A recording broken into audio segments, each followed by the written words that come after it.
Break के बाद आपका स्वागत है। इस वक्त एक बड़ी खबर आपको बता दें, कांग्रेस सांसद राहुल गांधी ने मोदी सरकार पर एक बार फिर से निशाना साधा है। उन्होंने ट्वीट किया है कि मोदी देश को बर्बाद कर रहे हैं। नोटबंदी, जीएसटी, कोरोना महामारी में दुर्व्यवस्था, अर्थव्यवस्था और रोजगार का सत्यानाश हुआ है। उनकी पूंजीवादी मीडिया ने एक माया जाल रचा है और ये भ्रम जल्द ही टूटेगा।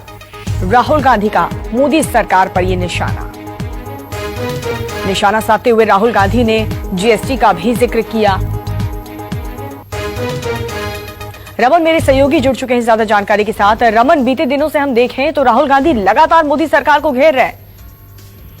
क्योंकि जो फैसला नरेंद्र मोदी सरकार के द्वारा हाल के दिनों में लिया गया है, चाहे वो नोटबंदी का फैसला हो, जीएसटी का फैसला हो या कोरोना में अर्थव्यवस्था की हालत जो खराब हुई है, उसमें सरकार की नीतियों को लेकर उन पर सवाल उठाया गया है। और राहुल गांधी ने संसद की वाणिज्य मंत्रालय की अस्थायी कमेटी की बैठक का जिक्र करते हुए कहा कि जिसमें सांसद मौजूद रहते हैं, सांसद लोकसभा और राज्यसभा के सदस्य उसके मेंबर होते हैं, उनके सामने सरकार की तरफ से ये कबूल किया गया कि कोरोना महामारी के चलते जो 10 करोड़ नौकरियों पर खतरा है, यानी कि सरकार की तरफ से अभी तक ये बात कबूल नहीं की गई है। बाहर में ये नहीं कहा जा रहा है कि बड़े पैमाने पर नौकरियां जा रही है, नौकरियां को खतरा है, लेकिन उस कमेटी की बैठक में सरकार ने कबूल किया है और उसी को आधार बनाकर राहुल गांधी ने कहा है कि जिस तरीके की सच्चाई है उस सच्चाई को अभी नहीं दिखाया जा रहा है।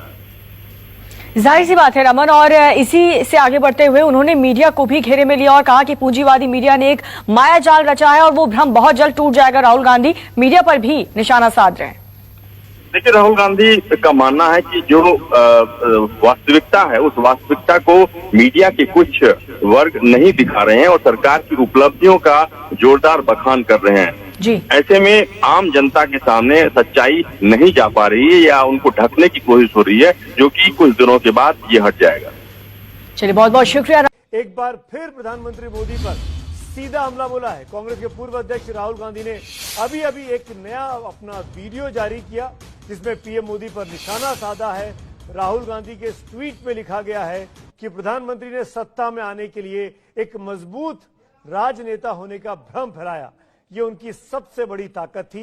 अब यही बात भारत की सबसे बड़ी कमजोरी बन गई है। राहुल गांधी ने इस ट्वीट के जरिए प्रधानमंत्री मोदी पर हमला बोला है। राहुल गांधी का ट्वीट आपके सामने, और इस ट्वीट के राहुल गांधी के इस ट्वीट के साथ एक बार फिर प्रधानमंत्री मोदी पर हमला बोला है। लगातार दूसरा वीडियो राहुल गांधी ने जारी किया है, वीडियो संदेश है, उसके ऊपर यह संदेश लिखा गया है ट्वीट के जरिए कि सत्ता के लिए प्रधानमंत्री मोदी ने मजबूत राजनेता होने का भ्रम फैलाया और अब यही देश की सबसे बड़ी कमजोरी बन गई है। यानी प्रधानमंत्री ने यह झूठ बोला कि वो एक मजबूत नेतृत्व देश को दे पाएंगे, वो एक मजबूत नेता है। देखिए, पीएम ने सत्ता में आने के लिए एक मजबूत राजनेता होने का भ्रम जाल फैलाया। ये उनकी सबसे बड़ी ताकत थी। अब यही ताकत देश के लिए कमजोरी बन गई है। सुनिए राहुल गांधी का वीडियो।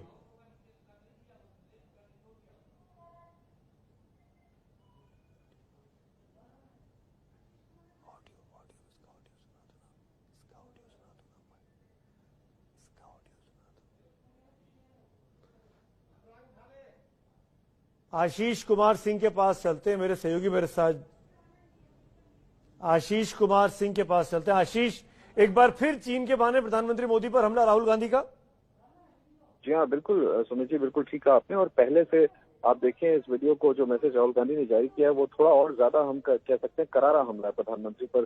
सीधे तौर पर आरोप लगा रहे हैं कि चीन की जो स्ट्रैटेजी है वो एक्सपैंड करने की है और चाइना इस बात को भली भांति समझ रहा है कि स्ट्रॉन्गमैन इमेज प्रधानमंत्री की कुर्सी पर आए थे प्रधानमंत्री नरेंद्र मोदी, और अगर उनके इस इमेज को चोट पहुंचाया जाए तो उनको खत्म किया जा सकता है राजनीतिक तौर पर, उनके कद को घटाया जा सकता है। राहुल गांधी ने साथ में यह आरोप लगाया है कि उनका ये आकलन है, उनको ऐसा लगता है कि चीन ऐसा करने में काफी हद तक कामयाब हो रहा है और उनके आकलन के मुताबिक प्रधानमंत्री चीन के सामने सकम कर चुके हैं। बड़ा आरोप लगाया है कि सीधे प्रधानमंत्री की इमेज को चोट पहुंचाने की कोशिश की जा रही है और प्रधानमंत्री उसको हेड ऑन न लेकर के चीन के आगे घुटने पूरी तरह से टेक चुके हैं।